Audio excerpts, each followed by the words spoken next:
the original nave, and it tells us that the original nave came here, and that therefore the one we were sitting in just now is the original nave. It's a nice little detail. Okay. His chancery features, and threw him into the churchyard. He's been found out there, Simpson brought in and put in here. If you want to look at that in detail, we could perhaps do it in a moment. So that when the second Earl, perhaps I'd better introduce you to them all. That's Jane Cheney, the first Countess, a distinguished person in her own right, was literate and artistic, and does have a distant influence on the story of this tomb. And then on the other side is her husband, the first Earl of Southampton, lying there in his Lord Chancellor's robes. He was, of course, a close assistant of Henry VIII and got his reward with a number of estates in Hampshire, many estates in Hampshire, including Titchfield and Bewley. And he chose Titchfield as his family home. And so they were rectors of Titchfield, and this was their parish church, which is why they're here, and not in one of their other houses, in any chapels or anything of one of their other houses. And then on this side is the second Earl, who, incidentally, both the men died relatively young. I think the Lord Chancellor was 44. Ken will correct me, but that did mean that Jane Cheney ran the estates for some years. She lived until she was 74. And then the second Earl died at age 33, and he too left a widow who plays a very important part in this story. I think myself a central part in this story. She was Mary Brown, the eldest daughter of the Cowdray Park family, the Browns or Montagues of Cowdray Park. And she again was left as a young widow, and I think that she, as I say, plays an important part in the construction of this tomb and the story around it. But the second Earl here actually left the money in his will for the construction of a monument to his mother and father, but that couldn't be spent until the third Earl came of age. The third Earl, of course, because his father died young, was only a child, and here he is. This is the famous third Earl, who plays a very important part in the Shakespeare story. Pictured, it said, at the age of 14, and that may have some significance. And I think he was still at Oxford, Cambridge, of course, at that time. So I think that this, and that's his sister Mary, and then there are a couple of arms around the back. I think what happened here, that we don't have enough documentary evidence on the subject, as on a lot of other Shakespeare subjects, I think what happened here is that Mary Brown took the notion of the erection of this monument very seriously from the moment her husband died, but she couldn't really finalise it all because of her son was ready. So I think a lot of the planning and design of this, in fact possibly all planning and design here, has been done on behalf of Mary Brown. So let's move on to the particular. We can again pick up some more historical detail as we go along. Why specifically Shakespeare and this monument?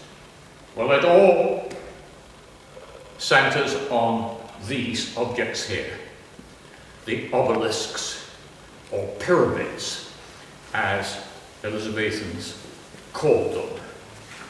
And here there's a very interesting story in that in itself. In, I think, 1585, an Italian architectural historian went to Egypt and brought back a large obelisk and erected it in Rome, rather like Cleopatra's Needle, but which was later than this. It was the first one ever seen in Europe. It created an architectural, artistic furore. It became the fashion of the next 20 or more years. In order to look smart, you needed these on your own tombs or on your houses. I was at Montacute a few days ago, that lovely Elizabethan building, and the garden of Montacute is full. The garden walls are all topped with the little versions of these obelisks there. And the key relationship to, put the glasses on, the key relationship to Shakespeare is in Sonnet 128, which I shall read once I've sorted myself out a bit.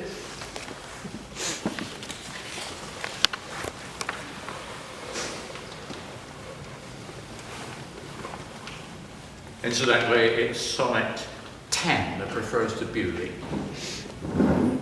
Dealing with Bewley. No, time, thou shalt not boast that I do change. Thy pyramids, built up with nearer might, to me are nothing novel, nothing strange. They are but dressings of a former sight. Our dates are brief, and therefore we admire what thou dost foist upon us as of old, and rather make them, sorry, I think the lighting's bad, and rather make them born to our desire, than think that we before have heard them told. Thy registers and thee I both defy, not wondering at the present nor the past, for thy records on what we see doth lie, made more or less by thy continual haste. Thus I do see, and thou shalt ever be, I will be true, despite thy scythe and thee is talking, of course, to death. And it's clearly been written for some kind of funereal occasion. But it refers to these novel pyramids, and that has led many historians to believe that he was standing here reading this on behalf of Mary Brown, the widow, and the young third Earl, who was, of course, was 21 at the time, and that he'd written it. And of course, it's also believed that he wrote most of the poems for the Wriothesley family, and I believe he didn't write them for the Wriothesley family, he wrote them for Mary Brown. Because, of course, some of the early ones are all urging a young man to marry on behalf of his mother. Thou art thy mother's glass. This is Sonnet 3. And she and thee calls back the lovely April of her prime. It's a couple of beautiful lines. Thou art thy mother's glass. You look just like your mother. And she in thee calls back the lovely April of her prime, when she was a beautiful young woman. And I think that Mary Brown was Shakespeare's main patron. The fact that later on couple of years later, the third Earl himself was the subject of 2 Shakespeare dedications, which is the main solid bit of information we have on the connection between Shakespeare and the family. He was just growing up a bit, and he now paid Shakespeare to write a couple of long poems. But I think the sonnets, my own view is the sonnets were written for Mary Brown. It's not insignificant that they weren't published until 2 years after her death, probably by her third husband, because I think they were her poems. And I think this poem here, about the passage of time and death, was written for her, about her husband. Sadly, she's not on this monument because she would have been standing here while the poem was being read. It's a pity. I think from a historian's point of view, I'd quite like to have a picture of her, a nice picture of her up there, and I could point at her and say, there she is. And another thing in the poems are the reference to the records and the documents, and it's possible that that's some reference to the parish chest, which I think is still lying just over on the left there, though the parochial documents are not in them. And sadly, the parish register, which would cover this event, the dedication here, we know when that took place. We do have a document telling us that this was finally commissioned and the money made available in November 1594. And if you're interested in it, it's not very easy to do this standing up. You really need a projector or some other device to go through the relationship between all these dates, 1585, 1594, and so on. The thing was done, sorry. Yes, that's typical. He went to New College, Oxford, where Reeves started. Rather than first of all, the blind style thing. But what's happening to his field? Metal in the field. I think that's correct for him at the time that was made. That's a correct arms for him at that point. If you look around, you'll find various arms for other these spurs that are sticking out? Yes, they are. They're constantly vandalised. Those spurs, we have to raise money from time to time to replace them, but by and large we've now given up because every time we do that. Where else are we here with this particular aspect of the story? Anyway, ask me a few questions and it might trigger off some other. This is alabaster, isn't it? Yes, some of it is, yes. So that was Italian craftsman. Yeah. Yes, just to continue my train of thought. This monument was made by a firm of, they were original Flemings who'd come to England back in the 1560s and set up a workshop outside Southwark, what is now Southwark Cathedral. They became extremely fashionable. And part of this connection between Shakespeare and the Wriothesleys lies, and he was called Gervase Jansen or Johnson,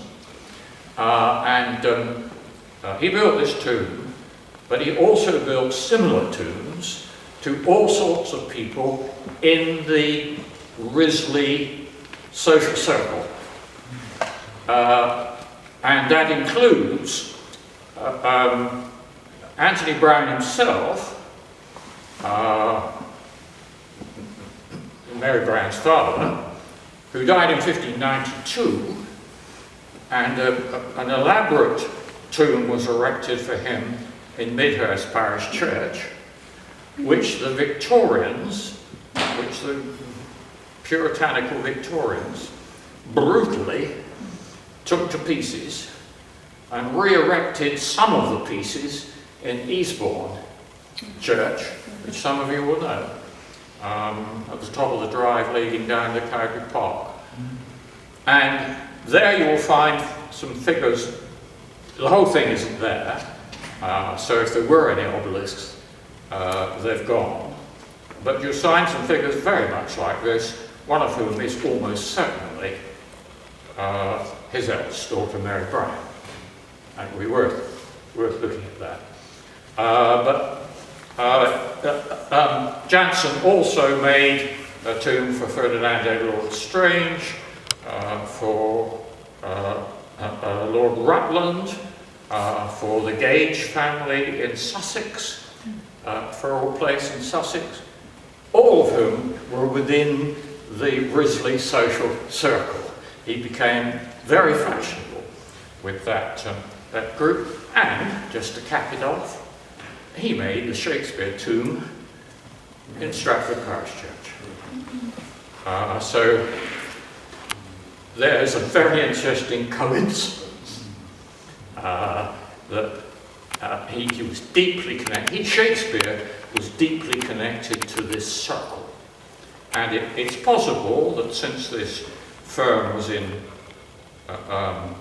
Southwark, within a few hundred yards of the playhouses in Southwark, that Shakespeare might have had something to do, if not with the commissioning. They were running messages backwards and forwards between Mary Brown and the Jansons at the time. And of course, amongst the hundreds of things one has to think about, is that Mary Brown didn't spend her whole time up in Place House. She had a number of houses. Bewley was being repaired at the time. I don't think she ever stayed there. But in particular, of course, she spent months of the year in London. Months of the year at Southampton House, which in those days was in Chancery Lane. And so anyone connected could walk across the river, across London Bridge, and be talking to a mason in Southwark within a few minutes. And before I hand back to Ken, who will take up some aspects of that story, I would say that in my opinion, the famous lost years, in which we have no solid historical references to Shakespeare, he was working, perhaps not full-time, but he was working on an ad hoc basis for Mary Brown, doing a bit of acting as well, and I think particularly the Queen's visit, Elizabeth of course, the Queen's visit to both Cowdray Park and Titchfield as part of one of her progresses in 1591 is relevant to the story because at both places elaborate masks were put on for the Queen, as was the custom. The script for the Cowdray Park mask still exists and is thought by some historians to have the hand of Shakespeare, but not necessarily the whole of as Shakespeare's. But sadly, the mask for Titchfield, Place House Titchfield doesn't exist. We knew it took place. So I think, in my opinion, one of the casual jobs that he did for Mary Brown was to write bits of masks, both for her family home in Cowdray Park and to her own home up at Place House. Is the family tomb down below? It's under there. It's down there. There are 5 of them down there. And who is this diagonally 18-year-old dead? Most unusual. Frank, yeah. What is that about? I don't know how all these people were. They're very strange.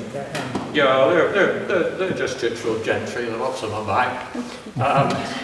That's a strange angle. Just going back to John Bowles' question, are there more Wriothesleys buried in the vault below than there are remembered in the monument? The 5 down below, we don't know. They're said to be, I've never seen them, but one of the church wardens here has seen them. And spoken to about them. There are 5 of them down there, lead coffins. They're said to be in honey, and so they must be in good condition. I think they are the 3 people on the top, and then Henry and Henry's eldest son James, because they both contracted disease on campaign in the Low Countries and were brought back here. We know they were brought back here. I think those are the 5 down there.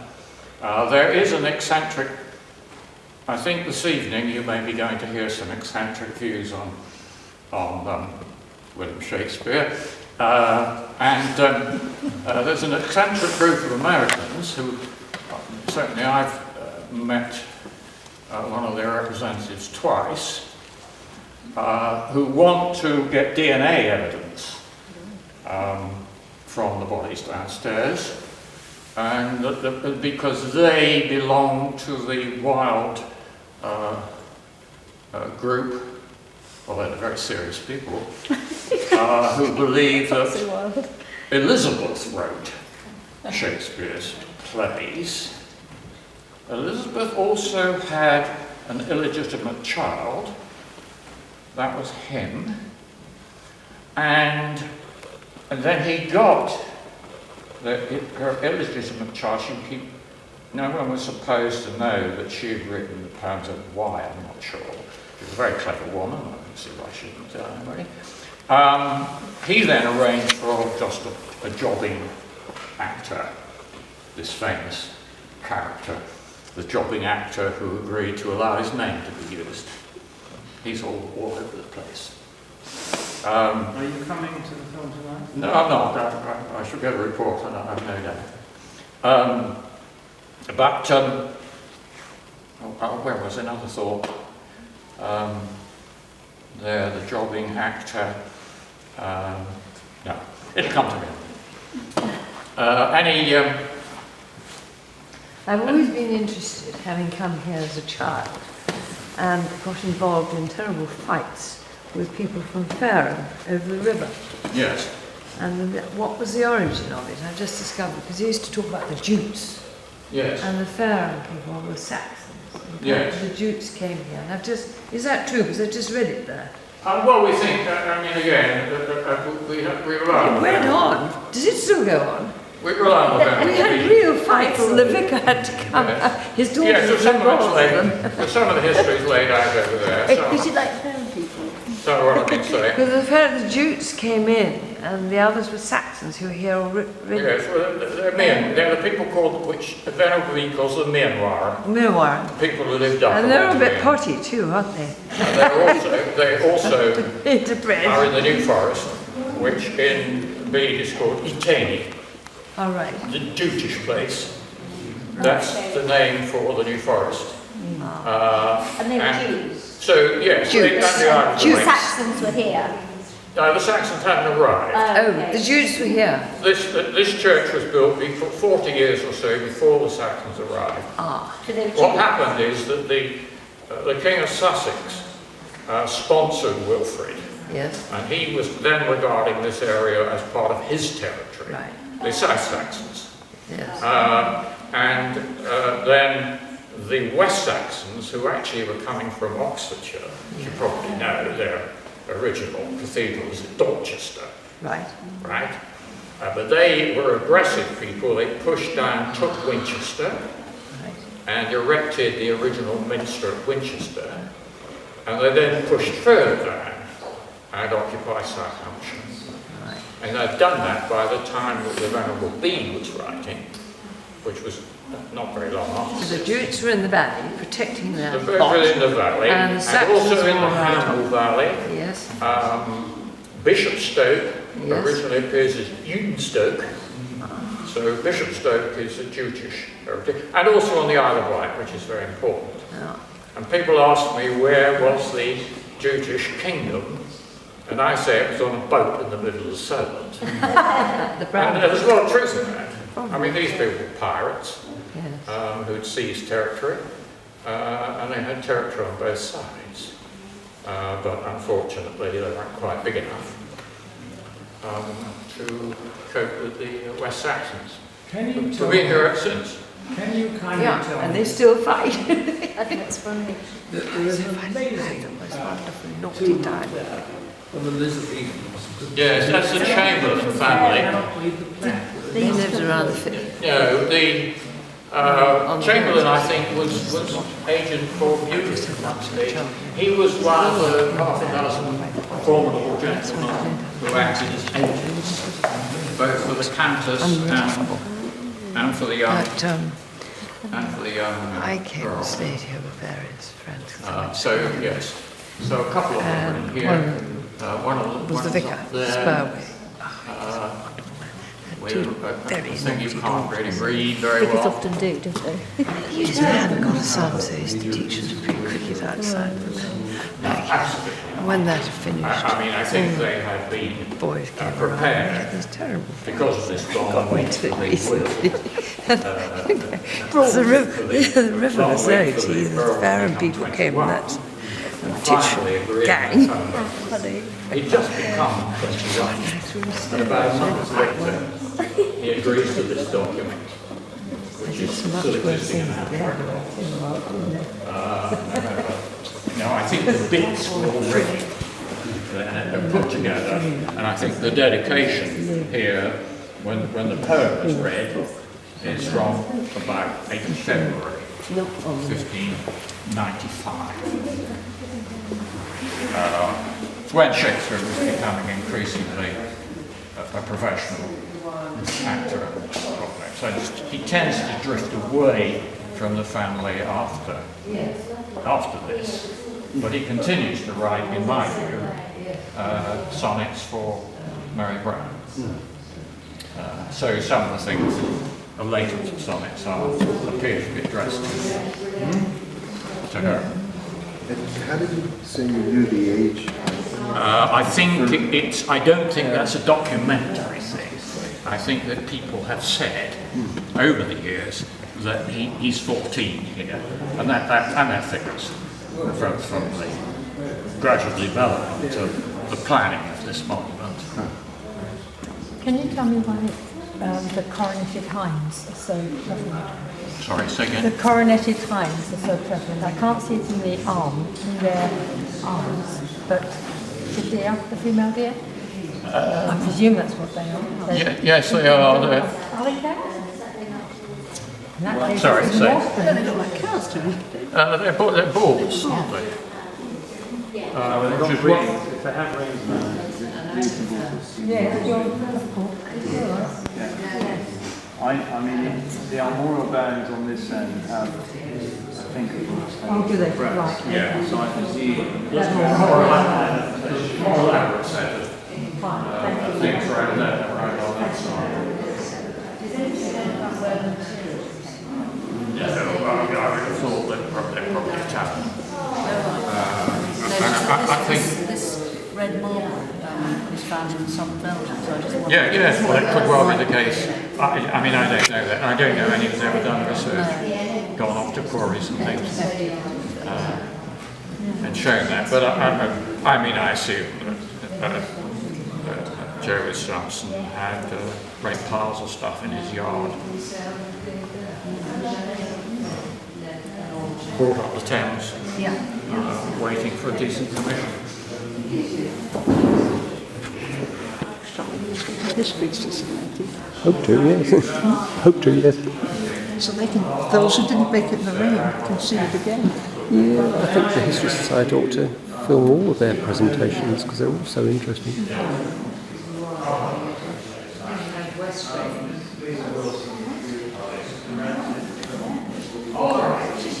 Tradition still. What do you think about